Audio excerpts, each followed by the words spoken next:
think. Yay, all right. Hello. Hey everyone, welcome back. I'm Kim. I'm Kat. And this is Scout. And we're here for another episode of Kim and Kat Read a Book. Today we're going to be talking about wool by Huey Howey. Yes, very appropriate. Yes. Because of the name. That's actually, so our knitting book club at the Frayed Knot read this, and we think what won most of the people over to agree to it. What's his name? What's the name? I was like, oh, that's really appropriate. Okay. It's about yarn? It must be. It must be. So yeah, anyway, we're going to show off some of our knitting projects first. So that we actually do it this time. Yeah, we forgot last time. So we're doing a knit along right now at the Frayed Knot. We mentioned it last time. It's the Ripple Crop Top by Jesssie Maed. And Kat finished hers. Hey. It looks so good. It relaxed quite a bit. It was, while I was working up, I was like, this isn't going to fit anybody. This is ridiculous. And then as soon as you blocked it, just block your projects, it loosened up and it's actual clothing now. That's awesome. Yes. I made it with Ryan yarn. I mentioned it last time, but I make most of my projects, my clothing projects, with Ryan yarn. This shirt that I am wearing right now, Ryan yarn. The project that I'm working on next, not Ryan yarn, but the same makeup as Ryan yarn. So not necessarily brand loyal, but type loyal. So this is my version. I'm super behind.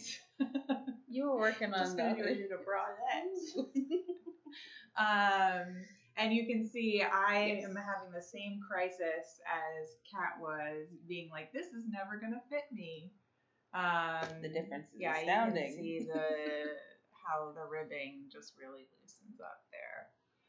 But I'm using Moss yarn, so Ryan Yarn's a local dyer out of Athens, Georgia, and Moss is a local dyer out of the Atlanta area. She's one of my favorites, actually. I really love working with her yarn. She's got amazing colorways. And she's got, this one. The lighting in here is not great. But if you can see, it's kind of like a blue-green. Yeah, it's like a peacock tealish. Yeah. It looks very good. The lighting doesn't do it justice. Yeah. Especially on camera. Maybe one day we'll have high-tech lighting for this, but today is not that day. Next time, I'm going to buy a separate camera. It'll probably also just pick it up better. Okay. Because last time we talked about, I was holding it up and we talked about that color difference. You could tell when I started a new skein. I can't tell in person. You can't tell in person, but you can kind of tell on the... I see it in the camera. It's so weird. But in person, it's like absolutely, it's negligible. Like you can't at all see. Yeah. So, yay, technology. It just picks up on the little differences that we can't see. Yeah, I got burned with my pink sweater, which I'll show in a minute. I think I showed it last time, maybe. Yeah, I did, but I got burned. I had to rip part of it out because the skein that I added was different. And so I have 3 skeins of yarn for this project, and I'm every 4 rows I'm switching skeins. So even if there is a color difference, it looks intentional. Yeah. That makes a lot of sense. So that's the price of hand dyes. Yes. They're very pretty, but they're not always the same color, even if they're all made at the same time. Yep. Speaking of current projects, while I am not working on it today because it requires me to stare at a pattern, and that's really boring for a video, I'm currently making, I don't remember who the designer is, but luckily I have it on my phone. I am currently making a blanket in DK Legend, no, not Legend, Berroco yarn. I don't remember the name of the specific one. It's a DK weight Berroco yarn. And I'm currently making the Haunted Hilltop Horror House blanket. And the pattern is by, if I can find it, Little Green Feather Crochet. And I am about 100 rows in, 120 rows in. Oh my gosh, that looks so good. Isn't it super cool? I want to do it. You should. You should. Don't give yourself an arbitrary timeline like I did of 25 days, but you know, you should do it. Everybody should do it. I love mosaic crochet. It always looks so cool. Now I'm interested. Yes, another one. But I would probably do it with the ombre background. That's fair. That's fair. I like the contrast. I like the stark contrast, and I had to fight not to do it in purple because I did that lover's blanket last year in purple, and I feel like having 6 or 7 purple blankets might be too many. Too many. Yeah, so here's my pink sweater again. I have a love-hate relationship with this sweater right now. You can still see at the bottom. I joined the new skein and I tried to fade it in, and it just still is a little dark. But in person, it's not so. Yeah, well, in contrast, I can't tell. It might just like kind of look like a shading, but I can't really tell that it's darker. Yeah. Yeah. Well, that's good. Yeah. But now I made the sleeve hole larger because I didn't want the sleeve like all up in my business. Yeah. But then it meant that the sleeves were going to be way too big. So I had to rip the sleeves part. I had to rip the sleeve part way out, and then I had to do some like aggressive decreasing under the arm hole. 16 stitch markers. Yeah, I know. I'm keeping track. So this is something that I do. I keep track of my decreases. Let's see, or increases using those little removable stitch markers. I don't know if you can see them. These little guys. Okay. And I just put them in the decreases or the increases, and that helps me keep track of where I did, so that when I go to do my second sleeve, I know exactly where and how many of these decreases that I do. So that's kind of something I do. Yeah, those little, there's like Never had to do this. There you go. There they are. They're the little cheapy ones that you get, like you pay $5 and you get like 100 of them. Yeah. But this is what I'll be working on today. It was in the naughty bin because it wasn't bringing me joy, and I just picked it up this morning, so I'll be knitting on that. Good book podcast is motivation to continue working on. Right. Yeah. But I'm going on vacation tomorrow for 2 weeks, and this will not be coming with me. Not a good plain project? No, the ripple crop top is coming, and then I didn't bring it. Where is it? Oh, it's over by the door. But anyway, I'm making a Gilmore Girls hat, colorwork hat, which I will show next time. Yeah, or at least a picture of, because you're giving it away, right? So yeah. Speaking of, that was made with Manos de Uruguay, Alegrea, my pink thing. This, which is part of what I'm working on today, is made with not that. Oh man, Life in the Longgrass. Yes, Life in the Longgrass, which is out of Ireland, I think. And also whatever this is, which I think that is just looks like Woolstock Light. Yes, by generic. Blue Sky Fibers. It looks. I would bet money that this is Woolstock Light. Let's see. We'll find out in 2 magical seconds. 2, 1. For all the money, I win. She's a miracle. Okay. And I'm making just a random gauntlet. Just no pattern or minimal pattern wristband thing. Nice. Because I can do that with my eyes closed, I think. Very cool. Yes. I have never been brave enough to off-road my patterns, but I really like Pacific Knit Co. and just the idea of doodle stuff. But I don't want to make another of the same because I have one doodle pack right now. And I don't want to make many of the same exact patterns. So I just found a free kind of, you can't really tell, but it's supposed to be a skeleton hand. I was going to put that on one side. And then the other side is just stripes. Okay. But it's a lot easier than that blanket. Mm-hmm. Especially because I don't think I'm going to do 10 rows of that right now. But in any case, wool. Yes. From knitting to wool. Yes. So it is, like I said, it's a book by Huey Howey. It originally came out in 2013. And by came out, I mean he put it on his website for like $1. Yeah, and it was like a bunch of short stories, or not short stories, but it was a bunch of shorter installations. So I started the book, a physical copy of the book. I think I read essentially what was the first installation, and then it became available to me for free on audiobook. So I finished it on audiobook. Okay. But that means that while I was reading it, or basically I was writing notes for this video, he has a discussion at the end of the book about his process and how he started. And he actually started writing it because his dog had just passed away. And so those first few chapters were the short story about that. And then he posted it online, and everybody loved it so much. They were like, where can I get more? This is fantastic. What are your ideas for the future of this series or this book? And he, like, so I don't remember when he said he started it. Maybe we'll give an example. He started it in June.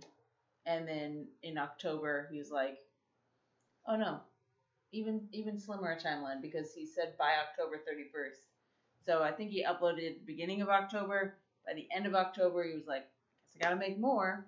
And then he finished it by January. Oh, wow. So about a 3-month-long process to complete the first in this series. I don't think he doesn't talk about the second and third one in the ending discussion, but he did finish it within like 3 months. Wow.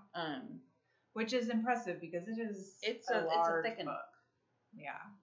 It's a large book. But I will say that I read it really fast. Like, I don't remember anymore but it was under 2 weeks of like, and I don't spend a ton of extra time reading. Yeah.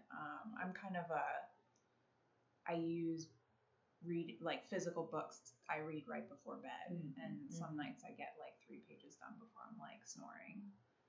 Yes. But with this book, I wanted, like, I was so engaged, I wanted to read more. So I was reading, like, I would go to bed a little earlier and just to read the book. Go to bed before you're tired, just so you can sit in the bed and read a book. Exactly. I am the opposite. I will never go to sleep. I just refuse to go to sleep, and I'll stop doing anything. Like, if I get into a book if I super get into a book, I will not do anything except read that book. Which kind of, it's hard to balance that with I will crochet until I die, or until I pass out. So it's a fine balance. But I also read it super quickly, I listened to everything super quickly. But when I was reading it, I read it in like 3 hours. I was like, oh my god, this is fantastic. Yeah. It's a very compelling dystopian novel, sci-fi, dystopian. But I think the prevailing idea is that there's hope. Mm-hmm. So our main character, who doesn't start off as our main character, but our main character, Juliet, finds herself in a position of authority, while also there's some mysterious things happening in the background. But overarching, the idea of the story is that humans live in like a bunker underground, called a silo. And within that silo, I think there's 60 floors, and it's just one big long staircase going straight down the middle. So there's class disparity. There's not so much racism because I don't think the book focuses on any kind of anybody being any one race.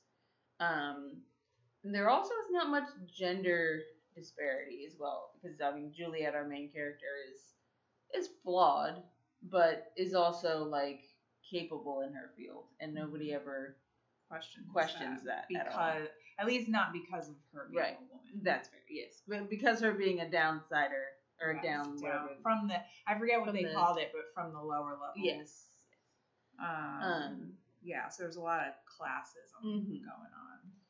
But I mean, it's told wonderfully, and you can kind of tell throughout the whole story that there's some like level of, well, we're not letting the government is not letting people know that there's something going on. Yeah, there's like a cover up. Yes, is basically the thing, and they're trying to figure out what it is and not die. Yeah, because I guess the thing that Kat didn't mention was they're living in silos because the outside air is toxic. Oh, true. Yes. So they can't go outside. Yes. But the premise of the book and where it gets its name from is as a punishment if you like dare to question authority or do anything that's like against the code. You get sent outside to clean, and you're cleaning the camera that allows the people on the inside to see the outside, and they clean it with a little thing of wool, which is where the name comes from. But I loved it. I was obsessed with the book. I loved the characters. I thought they were really compelling, and they were easy to love or easy to hate. Yeah. Very easy to hate. I don't know if there were any real complex characters, at least not in this book. Yeah, it was pretty a little bit more fleshed out. Yeah. In the remaining two books, because it's a trilogy, I think they introduced some characters that are a little bit more gray. Yes. That you're kind of rooting for, but also you're like, you're doing some things that I don't really agree with. Yeah. But you're like, overall, I still kind of want you to overcome and succeed. But yeah, so you don't find that as much in this book. But that doesn't.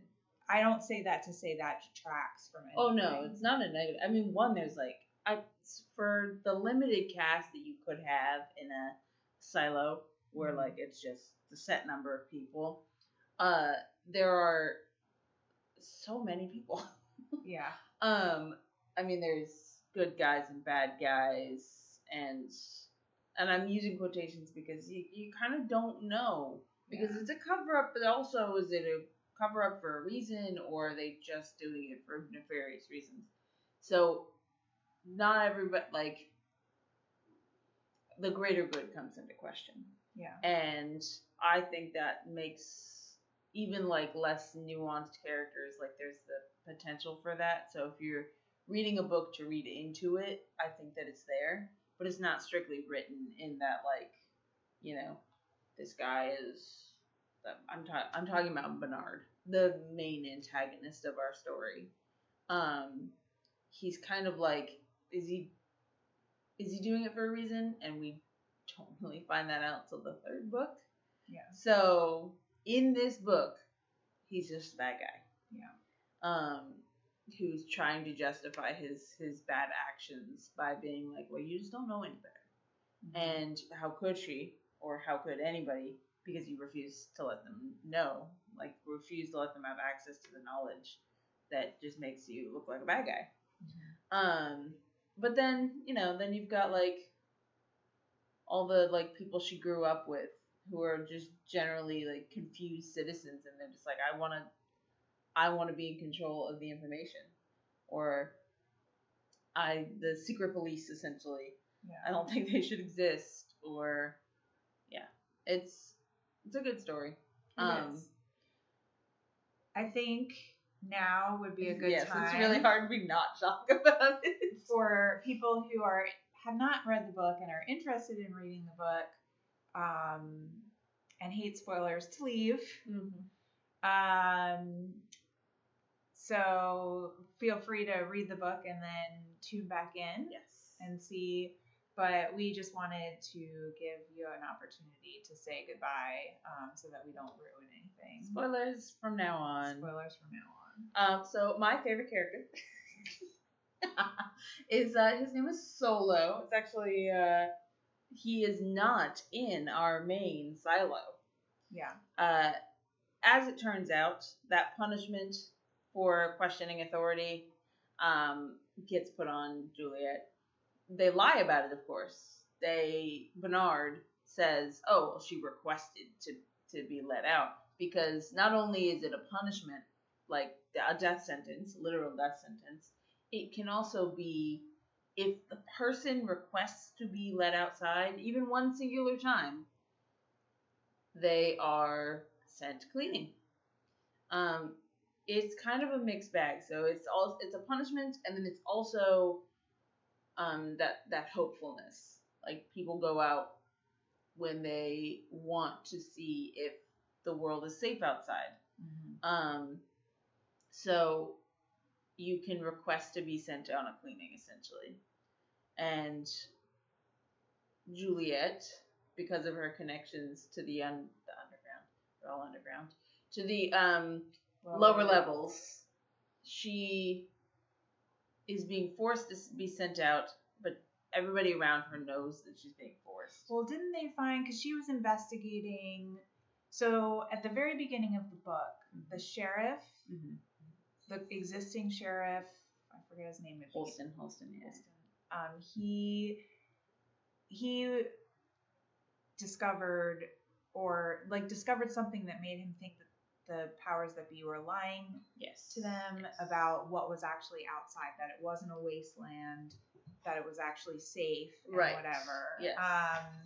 Oh, you're right. Okay. So, and Juliet, when she became sheriff after him, because they sent him out to clean. Well, he requested that one. Yes. He requested to go to clean, but I mean, they still sent him. Yeah, for sure. That's true. But she stumbled across stuff, I think it was like on his computer or something, files that he had. And so she was kind of investigating it, and she found this like weird computer program and was like, what are they projecting that's not would real? Be 8 inches by 2 inches. So there was no screen big enough. So the idea that Holston had was that the cameras that they're all looking at in their cafeteria, because the camera is projecting on a screen in their cafeteria of the outside. His idea was that camera was fake, that it was showing a fake scene of death and desolation. Juliet, after Holston died, in her position as the new sheriff, discovers that the projection is actually on a screen that's like small. It's like this big, and I'm using this big as an example because it's on the helmet on the screen when they go outside, so that they're motivated to clean, to let the people inside the silo know that it's actually a lush, green, healthy world, but the cameras are too dirty to pick that up somehow. Yeah. So because she realizes that it's on this helmet and not on the cafeteria screens, she is aware when she goes outside that there's no reason to clean, and she's just trying to get away as far away from her bunker silo as she can. So the people in the underground help her by fixing the suit. Faulty suit. Yes. The other thing that they were doing is they had the technology to make suits that would allow people to go and come back, like to not die from the toxic, but they were making faulty suits with bad heat tape and bad connectors and stuff that would deteriorate in the like really toxic outside. Yeah. So people always died. Right. But they kind of discovered that, and so the people from supply and the people from mechanical created Juliet a suit that would last. Yes. Which is how she ends up to bring it back to Solo, which is how she ends up in a different silo. Silo 17, right. The one immediately next door. Yeah. Because when she gets over that hill, she can see that there are many more silos. Mm-hmm. She goes to the one that's right next to her, obviously, because it's the closest one, and she's still in the mindset that like she's going to die within seconds because she's aware, I think, that they fixed her suit. She might not have been. Sure, actually. I think she wasn't, and then she realizes when she doesn't die that her suit was fixed. Yeah. Well, fair enough. Yeah, it's not too clear in the book. In the show, which there is a show. I have not watched it. I watched. So the reason Solo is my favorite character, not only because it's a pretty interesting idea of a character. Mm-hmm. In the show, I watched up until they introduced him, and they introduced him like through a glass door. He says like "hello," or "oh, I'm sorry, I'm gonna have to kill you because I don't know who you are and you're in my house." But he said like 2 words, and I was like, I paused it, and I was like, "That's Steve Zahn. I know that voice," because you couldn't see him, and I absolutely love Steve Zahn. So I love him. Just 2 seconds on the screen, I was like, I know that voice, and I stopped immediately, and I was like, I gotta read it. I gotta do everything about this character before he even shows up on the screen. I gotta know if it's right or not. I haven't gone back to it. Yeah.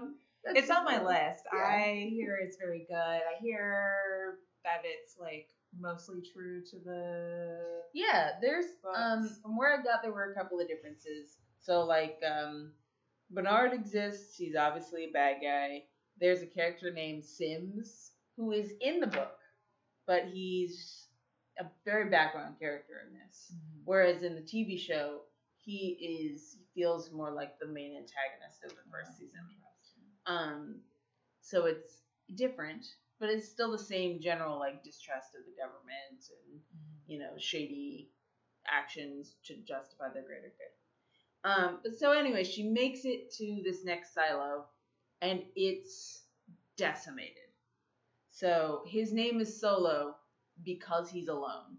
And if we're talking about my sticky notes, which, because I said this was an audiobook for me, or most of it was, I don't have many, but I did go back and I put a sticky note to when he was introduced. My little pink person sticky note. And she's like, he's pointing a knife at her. And she's like, what's your name? Who are you? My name's Juliet. Who are you? And he said, no name. He whispered in his voice a dry rasp. No need. She said, are you alone? She asked. He shrugged. Solo. He said, years. He looked up at her. And so he's basically like, he hasn't had to talk in like, probably 15 years, if I'm remembering from the other books, because they go into more detail. But so she gets to this silo, and there's a crowd of bodies just in front of the door, behind the door. She has to like pry it open, falls in. One of the sticky notes that fell out, because I have cheap sticky notes right now, was talking about how she had to pour like age-old soup onto her suit to get disgusting. It was very gross. It's icky. Like, but in any case, she lived. So then she's now in this new silo with one person, and she's like, well, I guess I'll fix it. Guess I'll make it better. So she goes with Silo all the way down to the bottom to go to the generator, because that's what she worked in mechanical. So she's like, I'm gonna get there and I'm gonna fix the generator up, and we're gonna have power. To find out that it's flooded, like 30 levels above where the generator would be, 30, 40 levels. So she's like, okay, I guess I'm gonna make a rebreather and a pump, and then she does all these things with like the limited nothingness that's in this deserted silo. She goes down. She has a plan to start the pump and get the water out, because her silo also had that problem. That they had a pump that was keeping the water from rising above, but because they constantly had power, that never flooded. So while she's down there, this was one of my most stressful yes, scenes. I think it's when she goes down under the water. It's pretty intense because it's. I guess they don't describe drowning, but you can feel the intensity from her. While she's down there, Solo gets attacked, and her breathing cord or whatever tube gets cut, or at least thrown back into the water. Kinked or something. Yeah. So she can't pull it to get back up. She can swim, but you know how it's hard to swim and you can't breathe. Mm-hmm. So she only has the air that's left in her suit while she's trying to swim back up 40 levels. Yeah. And all the while panicking over the radio, like, what's happening? Where are you? Why did the suit stop? Like, what happened to the blah, blah, blah. And then, so it talks about how she's moving from pocket to pocket under the staircase, which is still going under all the way through the water, to, like, get the air that's trapped under the top of the staircase and breathe in the, like, 4 gasps of water or air, and then pushing back up and swimming some more. And then all while this is happening to Juliet, in her own silo 18, there's a revolution happening. Mm-hmm. So the people on the bottom are like, the government really did some hinky stuff. Juliet clearly was put out against her will, mm-hmm. even though she committed no crime, because they're not fine with it, but when somebody commits a crime and it's a sentence, they're like, yeah, okay. They accept it. Yes. But they were like, Juliet would never have asked to go outside. So they got rid of her. Yeah. So yeah, that was happening. My favorite character is probably Lucas. Yes. Who is in Silo 18, and he and Juliet kind of fall in love like while they're apart. Yeah. And you find out that they've been like talking on the phone together, and I don't know, like, and I liked his character because you're always wondering, like, is he gonna stay on the good side, or is he gonna like be swayed by Bernard? Yeah, Bernard. Yeah. And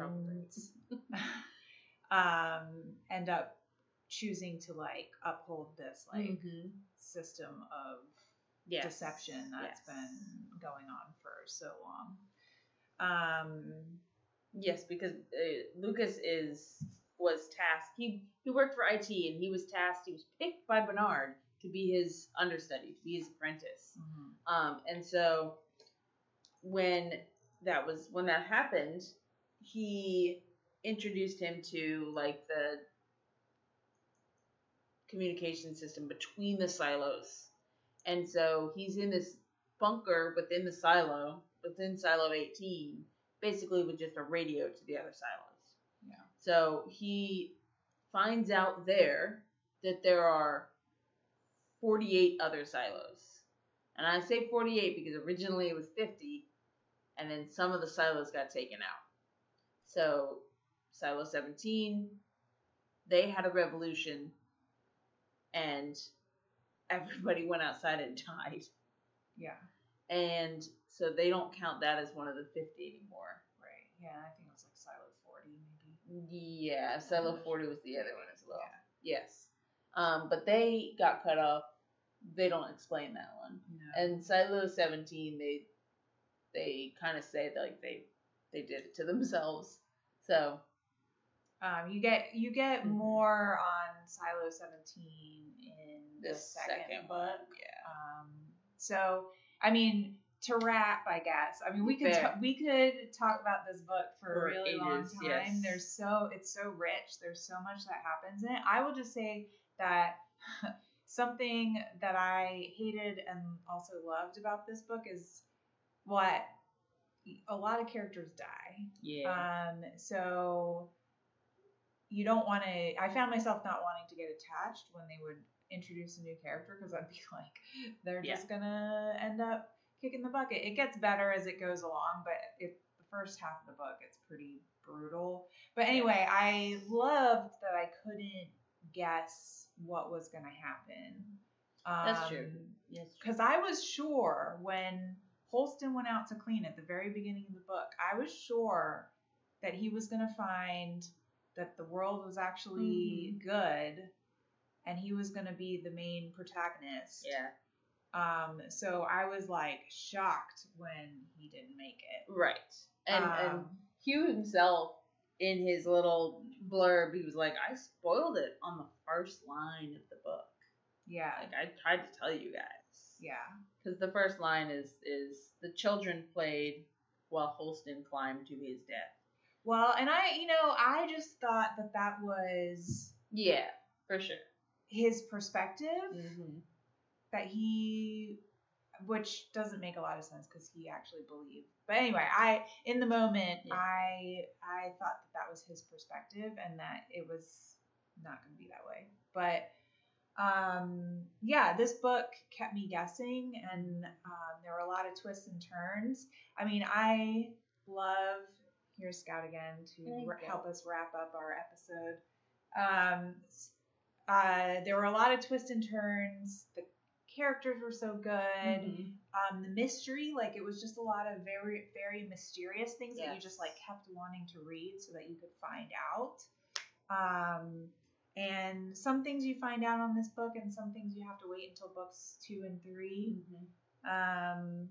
But yeah, I mean, overall pretty good. Would give this book 5 stars. Would recommend. Yes. Would recommend. I don't think books 2 and 3 hold up quite as nicely. I would say 2 is fine. 3 was fine. We have feelings about 3, and maybe we'll do an episode about book 3. That's fair. But yeah, I mean, I still enjoyed the ride. Yes, that's fair. Overall, good story. Yeah. So, anyway, our next book for our book club, and I have it right here with me, is The Time Traveler's Wife by Audry NiffenNegger. I don't know if that's how you say it. But this is an old one. I think it's like 2003, 2004, something like that. Yes. And I've never read it, but I'm excited 2003. Yes.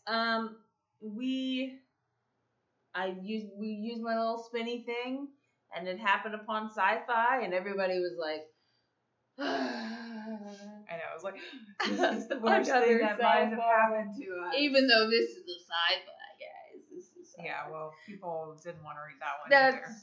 Fair. That's fair. I have good recommendations, darn it. No. So in any case, they picked this one. So it's also a romance. I think the premise is not here on the back. Oh, yes, it is. The most untraditional love story. This is the celebrated tale of Henry de Tomble, dashing adventuresome librarian who inadvertently travels through time, and Claire Absher, an artist whose life takes a natural sequential course. So, the wife of a time traveler. It's pretty on the nose there, I think. I will say I got this book out of the library like a couple days ago, and the sticker on the spine says fantasy. What? So we might not have actually picked a sci-fi novel. Sometimes I find that the line between sci-fi and fantasy are a little blurry. Yes. Yeah. But anyway, we will probably do our next episode talking about this book, and we'll update you on all of our knitting projects. I'm going away for 2 weeks, so I will hopefully have a lot of knitting time. Kat I'm not going anywhere for the next but she month, has a lot of so knitting I have time. a lot of knitting time, exactly. Yeah, so anyway, thanks for tuning in. Yeah. Appreciate you joining us. Episode 2. Hope you enjoyed yourself, and we'll see you next time. Bye-bye. Bye.